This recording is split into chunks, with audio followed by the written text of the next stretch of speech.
चलिए आगे बढ़ते हैं और अब बात करते हैं देश की सबसे पुरानी पार्टी जो राष्ट्रीय पार्टी है कांग्रेस, उसकी बात करते हैं। उसे एक नया अध्यक्ष मिल सकता है अगली 19 तारीख को, क्योंकि 17 तारीख को चुनाव कराने का फैसला किया गया। अध्यक्ष का चुनाव होगा 17 अक्टूबर को और 19 बताया जा रहा है कि अक्टूबर को कौन होगा अध्यक्ष, ये तस्वीर साफ हो जाएगी। लेकिन इन सबके बीच बहुत सारे बयान भी निकल करके सामने आ रहे हैं। कल सीडब्ल्यूसी की बैठक हुई और सीडब्ल्यूसी की बैठक में ही फैसला लिया गया कि चुनाव कब होगा और कब अध्यक्ष के नाम का ऐलान होगा। सागर, बिल्कुल, देखिए तारीख तो तय हो गई, लेकिन कौन होगा कांग्रेस में अध्यक्ष पद का चेहरा, क्योंकि कहा यह भी जा रहा है कि जो अध्यक्ष बनेगा अगर वो गैर कांग्रेसी नहीं, अगर गांधी परिवार से नहीं रहा तो वो कठपुतली की तरह होगा।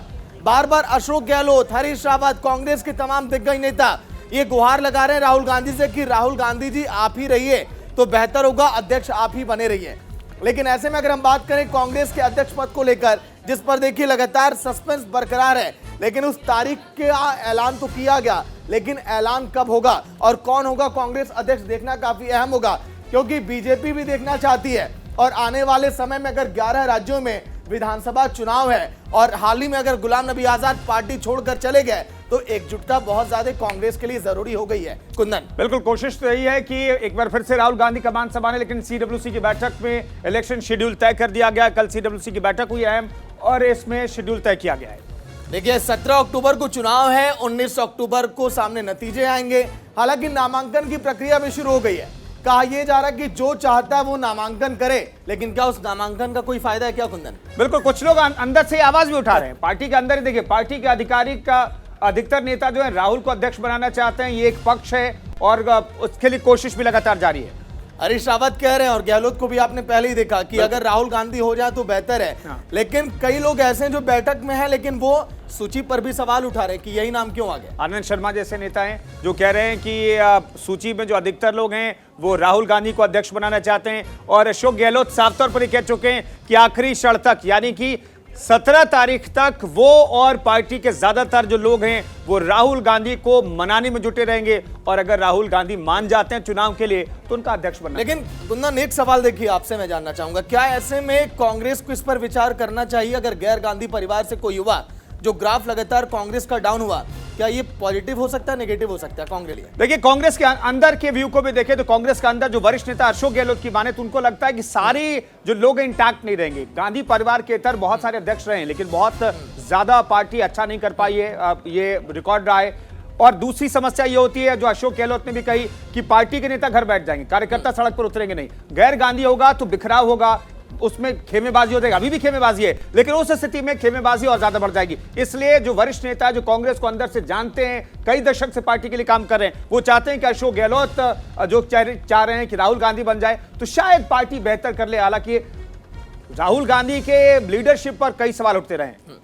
तो चलिए, बिल्कुल देखिए कांग्रेस से जुड़ी अगली खबर भी है। कुंदन, लौट कर मैं आपके पास आऊंगा। अगर हम बात करें हल्ला बोल की, तो कांग्रेस लगातार प्लानिंग बना रही है, क्योंकि 4 सितंबर से कांग्रेस के तमाम दिग्गज नेता, कांग्रेस के कार्यकर्ता पूरे देश की सड़कों पर उतर के महंगाई के खिलाफ हल्ला बोलेंगे।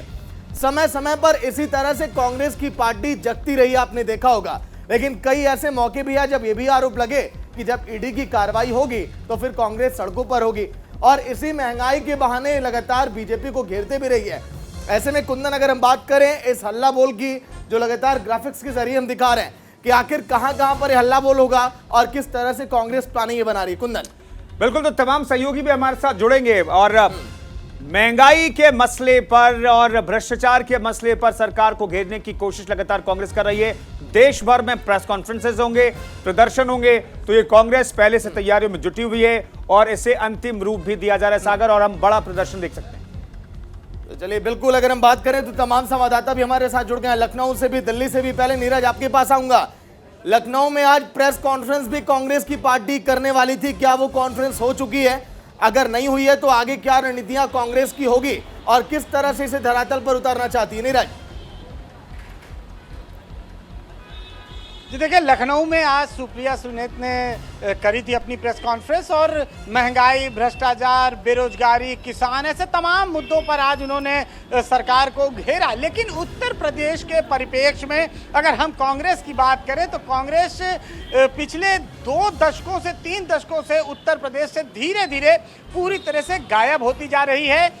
इस लोकसभा चुनाव में 1 सीट मिली है और अगर विधानसभा की बात करें तो 2 सीटें मिली हैं। यानी जिस पार्टी का 90 से पहले पूरी तरह से वर्चस्व था, मुख्यमंत्री हुआ करता था, केंद्र में भी प्रधानमंत्री और प्रदेश में मुख्यमंत्री, आज उस पार्टी की स्थिति ये हो गई है उत्तर प्रदेश में। तो उत्तर प्रदेश में अभी तक कोई अध्यक्ष भी नहीं मिला है विधानसभा चुनाव के बाद। तो कांग्रेस यहाँ पर काफी कमजोर होती नजर आ रही है उत्तर प्रदेश में। लेकिन एक बार फिर से कांग्रेस पार्टी चाहती है कि वो सड़कों पर संघर्ष के जरिए सत्ता तक पहुंचे, उसकी रणनीति बना रही है। लेकिन मुख्य वजह है कि जो कांग्रेस के वरिष्ठ नेता हैं वो धीरे धीरे पार्टी को छोड़कर चले जा रहे हैं। इससे कहीं ना कहीं कार्यकर्ताओं का भी मनोबल टूटता जा रहा है। उनके साथ जुड़े हुए बड़े नेताओं के जो कार्यकर्ता हैं वो भी अलग-अलग हो रहे हैं। और जब तो आम आदमी का मुद्दा उठाने की कोशिश करें, दीपक चावला हमारे सहयोगी जयपुर से जुड़ रहे हैं। दीपक, वहां पर कांग्रेस की क्या तैयारी दिखी है? देखिए, बिल्कुल जो प्रेस कॉन्फ्रेंस थी वो जीतू पटेल कांग्रेस के नेता है और राजस्थान के प्रदेश अध्यक्ष गोविंद सिंह डोटासरा उन्होंने कर दी है और कहा है कि महंगाई और किसानों के मुद्दे को उन्होंने जो है बीजेपी सरकार को घेरा है। कह सकते हो कि राजस्थान के अंदर कांग्रेस की सरकार है, तो ऐसे में 4 सितंबर को जो प्रदर्शन हो रहा है उसमें राजस्थान से काफी ज्यादा उम्मीदें हैं। टारगेट दिया गया है विधायकों को, मंत्रियों को, तमाम कांग्रेस के बड़े नेताओं को ज्यादा से ज्यादा संख्या में बस भर के दिल्ली में पहुंचना है। दिल्ली चलो, ये नारा जो है जयपुर में, राजस्थान में लग रहा है, दिल्ली चलो। सोशल मीडिया पर लगातार कांग्रेस के कार्यकर्ता है वो एक्टिव है। तो मान सकते हैं कि हजारों की तादाद में जो लोग हैं वो कांग्रेस के कार्यकर्ता है वो दिल्ली पहुंचने वाले और 4 तारीख को एक बड़ा प्रदर्शन करने वाले। इसके साथ ये संकेत भी देने की कोशिश करेगी कांग्रेस केंद्र में भी और राजस्थान में भी, क्योंकि राजस्थान में भी जो चुनाव है तो कह सकते हो कि जनता को अपनी तरफ लेने, अपने पक्ष में लेने की कोशिश की जाएगी। क्योंकि महंगाई के मुद्दे से लोग भी परेशान है, तो कहने की कोशिश की जा रही है कि महंगाई। देखिए दीपक, क्योंकि जयपुर में ही कई मौकों पर रणनीतियां बनती रही हैं और अशोक गहलोत का भी बहुत ज्यादा फोकस है कि कैसे बीजेपी को घेरा जाए। सहयोगी राजीव भी लाइव जुड़े हुए हैं पूरी जानकारी के साथ। राजीव, दिल्ली में कैसी प्लानिंग चल रही है कांग्रेस की, क्योंकि शुरुआत कहा जा रहा है यहीं से होगी और देश भर में ये प्रदर्शन किया जाएगा और तो और भारत जोड़ो यात्रा की भी शुरुआत होगी। राजीव, लेकिन ये मैं एक चीज और जोड़ना चाहता हूं सागर के सवाल में। क्या प्रेस कॉन्फ्रेंस, क्या इस तरह की सियासत, काउंटर की जो सियासत चल रही है, बीजेपी की काउंटर की जो सियासत चल रही है, क्या सिर्फ प्रेस कॉन्फ्रेंस करके बात बन पाएगी?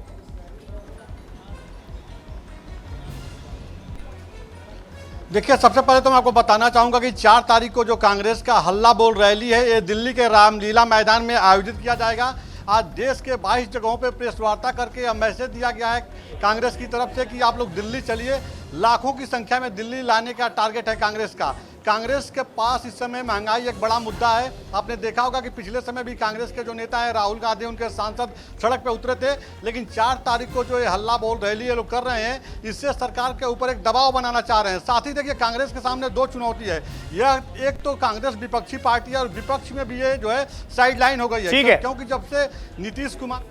ठीक है राजीव, बहुत बहुत शुक्रिया। तमाम सहयोगियों का बहुत बहुत शुक्रिया। नीरज हमारे साथ जुड़े थे और दीपक जुड़े थे। राजीव, आपका बहुत बहुत शुक्रिया। तो कुल मिलाकर के कांग्रेस हमलावर है महंगाई के मुद्दे पर। आज प्रेस कॉन्फ्रेंस है, 4 तारीख को बड़ा प्रदर्शन दिल्ली में कांग्रेस करने की तैयारी में है। इन सब के बीच राजीव वल्लभ जो हैं, गौरव वल्लभ माफ कीजिएगा, कांग्रेस नेता, उन्होंने क्या कुछ कहा है इस तैयारी पर, सुनिए। मेरे साथ मौजूद हैं कांग्रेस पार्टी के राष्ट्रीय प्रवक्ता गौरव वल्लभ जी। सर, आप लोग जो 4 तारीख को जो है हल्ला बोल करने जा रहे हैं, महंगाई को लेकर तो लगातार आप लोग सवाल उठाते रहे, लेकिन आखिर क्या जरूरत पड़ गई? क्या सरकार बात नहीं सुनी आप लोगों की? बात क्या, निरंतर महंगाई बढ़ती जा रही है। जब देश में रिटेल इन्फ्लेशन 7% है, उस समय महंगाई को कम करने का मोदी जी का उपाय यह है कि आटे पर जीएसटी लगाओ, पनीर पर जीएसटी लगाओ, लस्सी पर जीएसटी लगाओ, मुरमुरे पर जीएसटी लगाओ, मच्छी पर जीएसटी लगाओ, मीट पर जीएसटी लगाओ, 1000 से कम भाड़े वाले होटलों पर जीएसटी लगाओ। ये कौन सा विकास का मॉडल है? पिछले 8 सालों में विकास हुआ है तो वो दूध, दही, आटा, petrol, diesel, LPG gas cylinder की कीमतों में हुआ है। और आपको जान के आश्चर्य होगा कि जब कच्चे तेल की कीमतें आज 2014 की तुलना में कम है, पर डीजल की कीमतें 2014 की तुलना में लगभग 1.25 गुना है। गैस की कीमतें अंतर्राष्ट्रीय बाजार में 2014 की तुलना में कम है, पर 410 रुपये प्रति सिलेंडर जो बिकता था 2014 में, आज उसके दाम 1053 रुपये हैं। इन सवालों का जवाब पूछा जाएगा। महंगाई और बेरोजगारी के मुद्दों पर मोदी सरकार से सवाल पूछा जाएगा, क्योंकि हम मानते हैं मोदी सरकार के दो भाई, बेरोजगारी और महंगाई। सर देखा जाए तो लगभग सभी